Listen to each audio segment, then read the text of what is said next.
We had a power cut the other day. It was awful. No internet, can't make a cup of tea, freezer slowly defrosting. It made me wonder, why have we had all these solar panels put in if we can't use the energy we're making? Turns out this needs a different setup on the battery and inverter that we didn't know about. Now, maybe we were told and didn't take it in. Maybe we just didn't understand. Either way, we've got to get something sorted before next time. But it made me realise just how easy it is to miss some of the important questions when we're faced with something new that we know nothing about. So I've done this video to give you some of the basics about solar and solar panels so you don't get caught out like we were. I've heard that within 24 hours the sun can generate more energy than the entire population of the earth can consume in 27 years.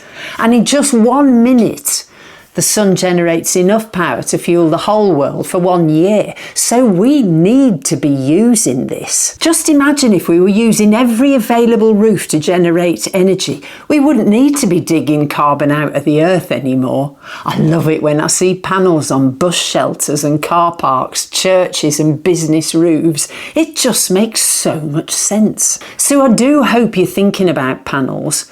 And to encourage you, here are some of the basics so you don't have to go searching for them. The first big question is about the direction your roof faces. South, of course, is the best. That's why we built this garden barn primarily for its south-facing roof, because then you get 100% efficiency. East and west give you 85% efficiency. Our house is east-west, so we've got 5 panels on the east roof and 3 on the west. If your roof is facing north, then lots of providers won't recommend it. You can still have panels. You just need to accept that you're only going to get 70% efficiency. Energy output's measured in kilowatts, but when providers talk with you about output, they'll quote you kilowatt peak, KWP. This describes the maximum amount of power your system could generate in ideal conditions. I understand the average domestic solar panel system in the UK is around 3.5 kilowatt peak, which means we did very well with our east-west array of 8 panels because we produced 3.01 megawatts in the last full year. That's 3,010 kilowatts. When your system's installed, you get access to an app, and that'll give you all the details of your production on an hour-to-hour basis. When you first get your panels, it's great fun tracking this. And in our house, we see the smart meter saying we're feeding the grid and we rush out to charge the car or I put the washing on. The next question will be about the angle of your roof. The optimum is 30 to 40 degrees. If you've got a flat roof, you can still have them. They'll just be adjusted to give you the most productive angle. There are 2 types of panels. Solar thermal produces heat that's used to give you hot water. You can see these on the roofs around you. It's generally just 1 panel and you can see the tubes underneath it. So even with minimal roof space, you can get some benefit from the sun. Then there's solar PV, that's photovoltaic, where light generates the release of electrons and they give you the energy. Panels come in different sizes and structures, and technology is improving all the time.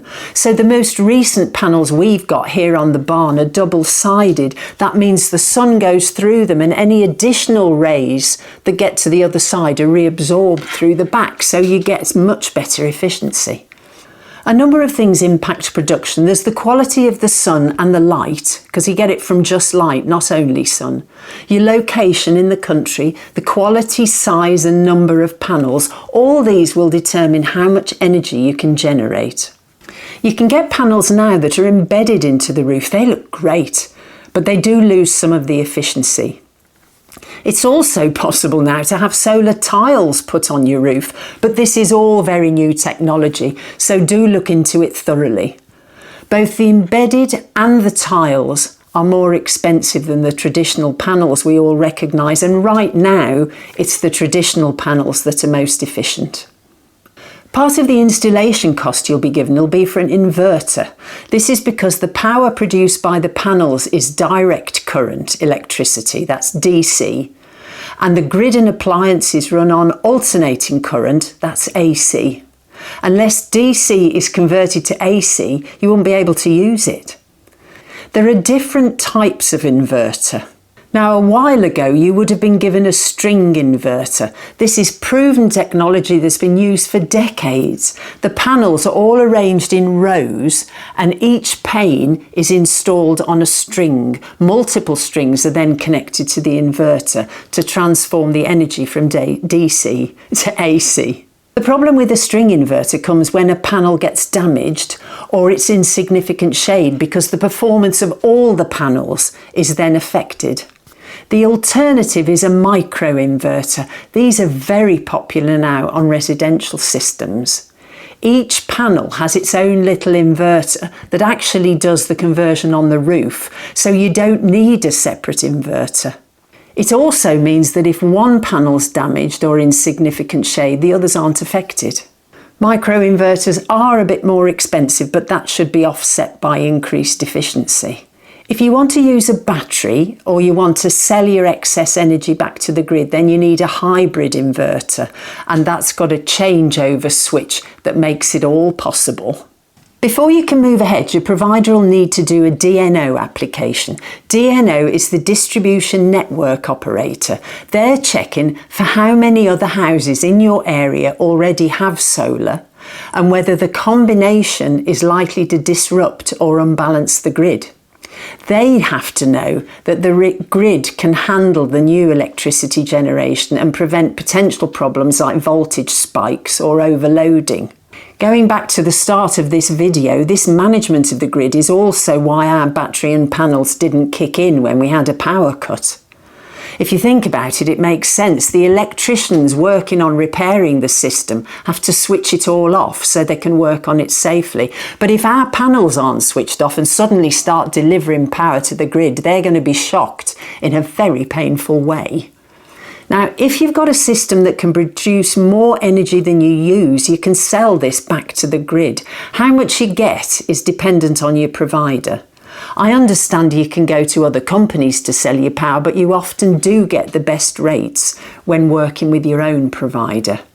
In terms of recouping your outlay, if you're doing this for environmental reasons, it doesn't really matter, I guess. But if you do want to know, according to Martin Lewis, I'll put the link in the description below, it can take up to 14 years. Although if you're one of those people that can now work from home, that time's going to shorten considerably because you're using more energy overall. The cost of panels is dropping all the time, so the outlay's lower now than it was.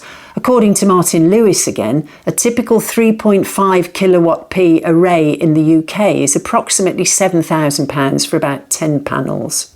So you need to balance this against what you make for your own consumption and what you'll be paid for feeding the grid if you decide to go down that route. With our first array on the house, we just let it go to the grid from the goodness of our hearts because we never expected to have that much excess. With the second array of 10 south-facing panels, we do have a battery and we get paid for any export energy. We've only had this for 6 months and that was over the winter. But so far we've been paid £365.43 for the 1,038 kilowatt hours of excess energy that went back to the grid. I expect this to increase significantly over the summer, of course. In answer to my first question, why didn't the solar kick in when we were in a power cut? We're looking into installing a battery on the house array and including the appropriate relay switch that cuts the system off from the grid before connecting back to the house. With that, I hope we can use our own power without putting anyone else at risk. I do hope this has helped. Shout if you've any questions or any other areas of retrofit and energy efficiency that you'd like me to explore, and let me know how you're getting on with your solar panels. I'd love to hear.